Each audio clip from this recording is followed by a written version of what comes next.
ಶುಭದೀಪ್ ಸಂತೋಷ್ ನಾಯ್ಕ. ನಾವು ಕಾರವಾರ ಅಂಕೋಲಾ ತಾಲೂಕು 34 ಸರ್. ಅದು ನನಗೆ 2017ರಲ್ಲಿ ಇಲ್ಲಿತ್ತು ಅದು ಮಾಡಿ ನೋಡಿದ್ರು. ತದನಂತರ ಈಗ 2024ರಲ್ಲಿ ಲಂಗ್ಸ್ ನಲ್ಲೇ ಆಗಿದೆ ಅಂತ ಸ್ಪ್ರೆಡ್ ಆಗಿದೆ ಅಂತ ಬಂತು. ಈಗ 7-8 ವರ್ಷ ಆಯ್ತು. ಅದು 2017ರಲ್ಲಿ. ಅದ ನಂತರ ಕಡಿಮೆ ಆಗಿತ್ತು. ಅದು ಕಡಿಮೆ ಆದ್ಮೇಲೆ 24ರಲ್ಲಿ ಮತ್ತೆ ಸ್ಟಾರ್ಟ್ ಆಯ್ತು ಲಂಗ್ಸ್ ಅಲ್ಲಿ. ಅದು ನಡೀತೇನೆ ಇತ್ತು. ಅದ ನಂತರ ಈಗ ಮತ್ತೆ ಸದ್ಯ ಮತ್ತೆ ಉಸಿರುಕಟ್ಟು ಸ್ಟಾರ್ಟ್ ಆಯ್ತು.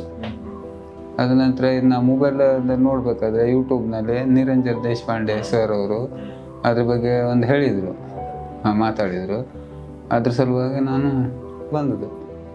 ಅದು ಲಿಂಫೋಮ್. ಅದು ಇಲ್ಲಿಲ್ಲ ಅಂತ ಸ್ಮೋಕಿಂಗ್ ಆಗಲಿ ಡ್ರಿಂಕ್ಸ್ ಆಗಲಿ ಅದು ಯಾವುದೂ ಇಲ್ಲ. ಅದು ಚರ್ಬಿಗಡ್ಡೆ ಅಂತ ಹೇಳಿದರು ಅವರು. ಅದು ಯಾವುದೇ ಒಂದು ನಂಗೆ ಯಾವುದು ಇದಿಲ್ಲ, ಹ್ಯಾಬಿಟ್ ಯಾವುದಿಲ್ಲ. 24ರವರೆಗೂ ಚಲೋನೇ ಇದ್ದೆ, ಕೆಲಸ ಮಾಡ್ಕೊಂಡೆ ಇದು ಮಾಡ್ತಿದ್ದೆ.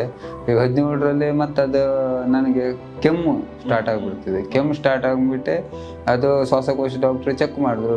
ಅದು ಅಸ್ತಮ ಇದೆ ನಿನಗೆ ಅಂತ. ಅದ್ರ ಬಗ್ಗೆ ಮಾಡಿದ್ರು ಅವರು. ಅಸ್ತಮನ ಇದ್ದದ್ದು ಹೌದಿತ್ತು. ಅದು ಯಾಕಂದರೆ ನನಗೆ ಈ ಧೂಳು ಕೋಲ್ಡ್ ಅದು ಯಾವುದು ಆಗ್ತಿರ್ಲಿಲ್ಲ. ಅದ ನಂತರ ಅವ್ರು ಏನು ಮಾಡಿದ್ರು, ನೀವು ಒಂದ್ಸಲ ಮಂಗಳೂರಿಗೆ ಹೋಗಿ ಚೆಕ್ ಮಾಡಿಟ್ಟು ಬರ್ರಿ ಹೇಳಿ. ಮಂಗಳೂರಲ್ಲಿ ಅಲ್ಲೂ ಶ್ವಾಸಕೋಶ ಡಾಕ್ಟ್ರಿಗೆ ತೋರಿಸ್ತಿದೆ. ಅವ್ರು ಚೆಕ್ ಮಾಡಿ ನೋಡಿದ್ರೆ ಇಲ್ಲ, ಮತ್ತು ಗಡ್ಡೆ ಆಗೋದೇ ಇದು. ಅದ ನಂತರ ಬಯೋಪ್ಸಿ ಮಾಡಿ ಮತ್ತು ಪೆಟ್ ಸ್ಕ್ಯಾನ್ ಮಾಡಿ ಚಾಲು ಮಾಡಿದರು ಅವರು. ಇಲ್ಲಾಂದರೆ ನಂಗೆ ಸ್ವಲ್ಪ ಶ್ವಾಸಕೋಶದಲ್ಲೇ ತೊಂದರೆ ಇದೆ. ಅದು